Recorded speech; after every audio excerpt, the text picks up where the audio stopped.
Hi all, ഇവാസ് ക്രിയേഷൻസിൻ്റെ പുതിയൊരു വീഡിയോയിലേക്ക് എല്ലാവർക്കും സ്വാഗതം. ഇന്നൊരു കുഞ്ഞു കുറുമ്പിയാണ് നമ്മൾ വരയ്ക്കാൻ പോകുന്നത്. തീരെ കുറച്ച് ഫോണ്ടൻറ്റ് മതി കേട്ടോ. നമ്മളൊരു ചെറിയൊരു പോർഷൻ ഫോണ്ടൻറ്റ് എടുത്തിട്ട് അത് നമ്മൾ സ്കിൻ കളർ ആഡ് ചെയ്ത് നന്നായിട്ട് പരത്തിയിട്ട് അതിലാണ് വരയ്ക്കുന്നത്. സീറോ സൈസിൻ്റെ സാധാ ഒരു ബ്രഷ് കൊണ്ടാട്ടോ ഞാൻ വരയ്ക്കുന്നത്. ഇത് ഞാൻ കേക്കിന് മാത്രം എടുക്കുന്ന ഒരു ബ്രഷ് ആട്ടോ. പിന്നെ ഈ ബ്രഷ് എൻ്റെ കേക്കിൻ്റെ ഭാഗമാണെന്ന് വേണമെങ്കിൽ പറയാം. ഞാൻ എല്ലാ കാര്യത്തിനും വേണ്ടിയിട്ട് എഴുതാനായാലും വരയ്ക്കാനായാലും എടുക്കുന്ന ഒരേ ഒരു ബ്രഷ് ഇതാണേ. പിന്നെ വരയ്ക്കുമ്പം ആദ്യം നമ്മൾ തന്നെ ശ്രദ്ധിക്കേണ്ടതെന്ന് വെച്ച് കഴിഞ്ഞാൽ സ്കിൻ കളർ കൊണ്ട് തന്നെ നമ്മൾ ആദ്യമേ വരയ്ക്കാനായിട്ട് ശ്രമിക്കണം. കാരണം നമുക്കൊരു കളർ വേറെ ഒരെണ്ണം ആഡ് ചെയ്യണമെന്നുണ്ടെങ്കിൽ നമ്മൾ ബ്ലാക്ക് കളർ വെച്ച് ആദ്യമേ വരച്ചു കഴിഞ്ഞാൽ അത് പിന്നെ സ്പ്രെഡായി പോകും. അപ്പം മറക്കല്ലേ, സ്കിൻ കളർ തന്നെ ആദ്യം യൂസ് ചെയ്യുക കേട്ടോ. പിന്നെ അത്ര വലിയ വരക്കാരിയൊന്നും അല്ലെങ്കിലും കുറച്ചൊക്കെ ചെറിയൊരു കലാവിരുതൊക്കെ ഉണ്ട്. അപ്പോൾ അതുകൊണ്ട് എനിക്ക് ഇങ്ങനെയൊക്കെ ചെയ്യാനൊക്കെ എനിക്ക് ഭയങ്കര ഇഷ്ടമാണ് കേട്ടോ. ഞാൻ വരച്ചപ്പോൾ കുറച്ച് താഴോട്ട് പോയിട്ടോ, അതുകൊണ്ട് ഷൂ വരയ്ക്കാനുള്ള പ്ലേസ് എനിക്ക് കിട്ടില്ല. ഞാൻ രണ്ടാമതാണ് വരച്ച് വെക്കുന്നത്. ഇതൊരു മോളുടെ ബർത്ത്ഡേ ആയിരുന്നു കേട്ടോ. അപ്പോൾ അവർ തീമൊന്നും പറഞ്ഞില്ല, പിന്നെ മനസ്സിലങ്ങ് തോന്നിയ ഒരു ഐഡിയ വെച്ചങ്ങ് ചെയ്തതാണ് കേട്ടോ. അപ്പോൾ ഇതാ നമ്മുടെ സ്കിൻ കളറും കൊണ്ടുള്ള പരിപാടി കഴിഞ്ഞു കേട്ടോ. ഇനി ബ്ലാക്ക് കളറാണ് ഞാൻ എടുക്കുന്നത്. അപ്പോൾ നമുക്ക് ബാക്കിയുള്ള ഭാഗങ്ങളെല്ലാം ജസ്റ്റ് ഔട്ട്ലൈൻ പോലെ ചെറിയ രീതിയിൽ നമ്മൾ വരച്ച് കൊടുക്കാവുള്ളൂ. ആ കണ്ണ് ഹൈലൈറ്റ് ചെയ്യുന്ന രീതിയിൽ ജസ്റ്റ് ഒന്ന് ഷെയ്ഡ് കൊടുത്തൊന്ന് വരയ്ക്കണം കേട്ടോ. പിന്നെ ഹെയറിന് ഫുള്ള് ബ്ലാക്ക് അങ്ങ് കൊടുക്കാം കേട്ടോ.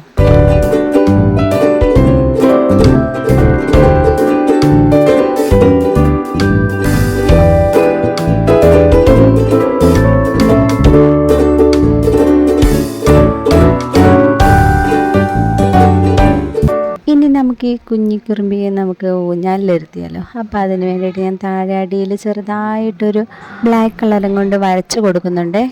അതിനുശേഷം ഊഞ്ഞാല് പോലെ ഇങ്ങനെ കിടക്കാനായിട്ട് ഞാൻ ബ്ലാക്ക് കളറും കൊണ്ട് ജസ്റ്റ് ഞാനൊന്ന് വരച്ച് കൊടുത്തേ. പക്ഷേ ആ വരച്ച് കൊടുത്തത് എനിക്ക് വലിയ കുഴപ്പമായിട്ട് തോന്നിയില്ല. പക്ഷേ ലാസ്റ്റ് കട്ട് ചെയ്യാൻ നേരത്ത് ഞാൻ അതും കൂടി കട്ട് ചെയ്ത് കളഞ്ഞു കേട്ടോ. പിന്നെ ചുണ്ടിൽ ഒരു ഇച്ചിരി ലിപ്സ്റ്റിക് ഇട്ട് കൊടുക്കുന്നുണ്ട്. കവിളിൽ രണ്ട് സൈഡിൽ ഞാൻ ഇച്ചിരി ഓമനത്തും തോന്നാനായിട്ട് ഞാൻ പിങ്ക് കളർ ആഡ് ചെയ്തതാണ്. പക്ഷേ എനിക്കതൊരു ഭംഗിയായിട്ട് തോന്നാത്തതുകൊണ്ട് ഞാനത് വാട്ടർ വെച്ച് അപ്ലൈ ചെയ്തിട്ട് ഞാൻ കളഞ്ഞു കേട്ടോ. പിന്നെ അത് ജസ്റ്റ് ഒന്ന് മറിക്കാൻ വേണ്ടി ഞാൻ സ്കിൻ കളറും കൊണ്ട് തന്നെ പയ്യെ ഒരു ഷെയ്ഡ് പോലെ ഒന്ന് കൊടുക്കുന്നുണ്ട്. പിന്നെ മൂക്കിൻ്റെ അവിടെ ജസ്റ്റ് ഒരു ചെറിയ ഹോൾ പോലെ ഞാൻ ചെയ്ത് കൊടുക്കുന്നുണ്ട്. അത് ലേശം വലുതായി പോയതുകൊണ്ട് ഞാൻ വാട്ടറും കൊണ്ട് പിന്നെ അപ്ലൈ ചെയ്തിട്ട് ഞാനത് മായ്ച്ച് കളഞ്ഞേ.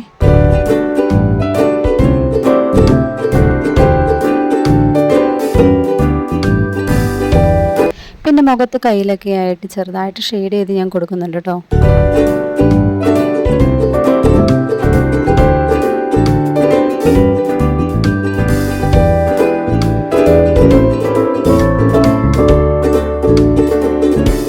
ഇനി ഉടുപ്പിന് നിറം കൊടുക്കുന്നതാണ്. അത് ഞാൻ പിങ്ക് കളറാണ് എടുത്തിരിക്കുന്നത്. പക്ഷെ നമുക്ക് വീഡിയോയിൽ നോക്കുമ്പോൾ അതൊരു റെഡ് കളർ പോലെ തോന്നാം കേട്ടോ.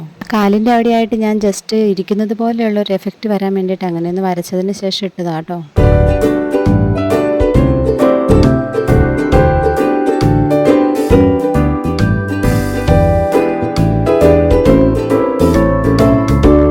അപ്പോൾ നമ്മുടെ മോളെയൊക്കെ വരച്ച് കഴിഞ്ഞു കേട്ടോ. ഇനി കട്ട് ചെയ്തെടുക്കുന്നതാണ്.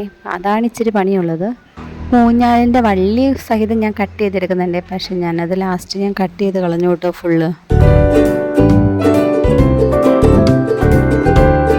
പിന്നെ രണ്ട് ചെറിയ ഷൂ വരച്ച് കൊടുക്കുന്നുണ്ട് കേട്ടോ. അതും പിങ്ക് കളറിൽ തന്നെ ജസ്റ്റ് അതും കൊണ്ട് ആ കളറും കൊണ്ട് തന്നെ വരച്ചതിന് ശേഷം ജസ്റ്റ് ഒന്ന് കട്ട് ചെയ്തെടുക്കുന്നുണ്ട്. ഇത് ചെയ്ത് നമ്മൾ കാലിൻ്റെ അടിയിലേക്ക് വെച്ചിട്ട് വാട്ടർ അപ്ലൈ ചെയ്തിട്ട് ഒട്ടിച്ചു കൊടുക്കാം കേട്ടോ. അപ്പോൾ നമ്മുടെ ബേബി ഗേളിനെ സിമ്പിളായിട്ട് വരച്ച് കഴിഞ്ഞു കേട്ടോ. പക്ഷെ തിരക്കിൻ്റെ ഇടയിൽ ഒരു സംഭവം ഞാൻ മറന്നു കേട്ടോ.